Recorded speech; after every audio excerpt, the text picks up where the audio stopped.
क्या कारण है कि तैयारी करने वाले दो बच्चों में से एक बच्चे का सिलेक्शन हर जगह हो जाता है और एक बच्चे का कहीं भी नहीं हो पाता?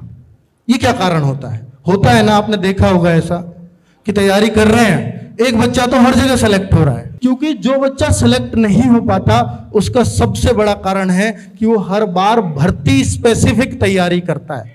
मैं बहुत बार ऑनलाइन इस बात को बोलता हूं कि रेलवे की भर्ती आ गई, रेलवे में लग जाता हूं भाई। अच्छा पुलिस की भी आ गई, ले अब पुलिस की में लग जाता हूं, रेलवे छोड़। अच्छा पुलिस के अलावा ओहो एसएससी की आ गई, ये तो बहुत अच्छी जॉब है, अब के इसमें लग जाता हूं। ये बहुत होता है कॉम्पिटिटिव एग्जाम्स की तैयारी करने वाले बच्चों, और ये मैं लाखों बच्चों का एक्सपीरियंस बता रहा हूं। और ये आपके दिल की आवाज है, शायद इसलिए आपको ठीक लग रही होगी। तो इसके लिए क्या करें?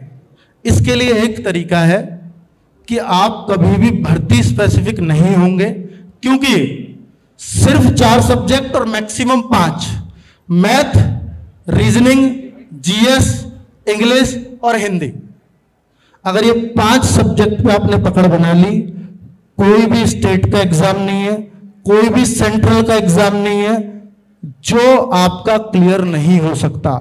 आप ये फोकस करो ही मत कि मुझे उस एग्जाम को क्लियर करना है, आप ये फोकस करो इन 5 सब्जेक्ट में मेरा वीक सब्जेक्ट कौन सा है, मुझे उस पे काम करना है।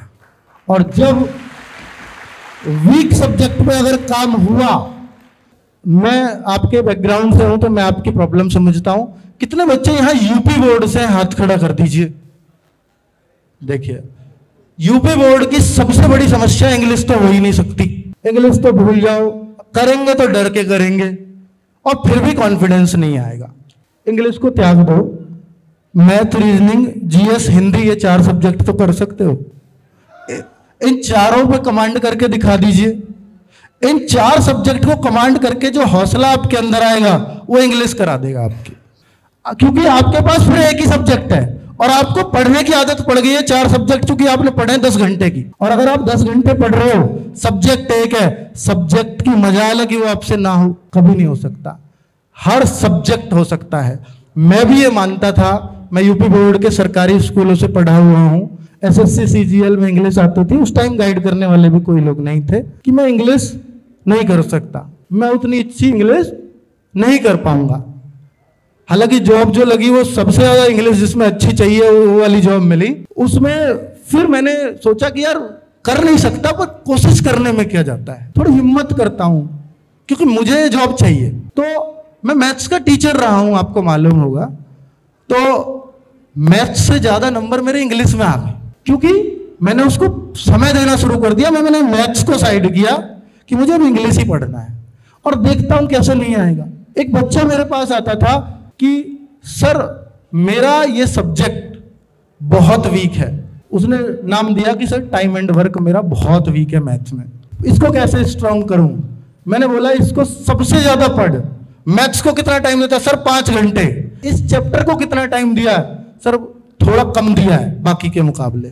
हमारी सबसे बड़ी समस्या है कि हम जो सब्जेक्ट आता नहीं है उससे बचते हैं, उसको कम समय देते हैं, जबकि सब्जेक्ट आपसे नाराज है कि आपने उसको कम समय दिया इसलिए मैं तुझसे नहीं आऊंगा। अगर वो आपको उसको समय की जो उसकी डिमांड है उतना अगर उसको दे दो तो कैसे नहीं आएगा? उस सब्जेक्ट को उस बच्चे ने 1 महीने उसी चैप्टर को करा टाइम एंड वर्क का, और 1 महीने बाद मेरे पास आया कि सर मैथ्स में किसी भी चैप्टर का क्वेश्चन रह जाए और मैथ्स की कोई भी बुक उठा लो, टाइम एंड वर्क का क्वेश्चन कहीं से भी ले आओ, वो क्वेश्चन नहीं छोड़ूंगा चाहे कुछ भी हो जाए। और बच्चे मैंने उससे 7 क्वेश्चन पूछे अलग अलग लेवल के, वो 7 क्वेश्चन को विद इन अ मिनट कर रहा था। ये होती है प्रैक्टिस। 1 मिनट के अंदर हर एक क्वेश्चन को वो कर रहा था, चाहे मैं कितना भी लेंथी उसको क्वेश्चन दे रहा था। तो ये अगर आप जिस चीज के पीछे पड़ जाओ, ये जीता जागता एग्जाम्पल है मेरी आंखों के सामने कि जिस चीज के आप पीछे पड़ गए वो सब्जेक्ट 100% आपका होगा, 100% होगा।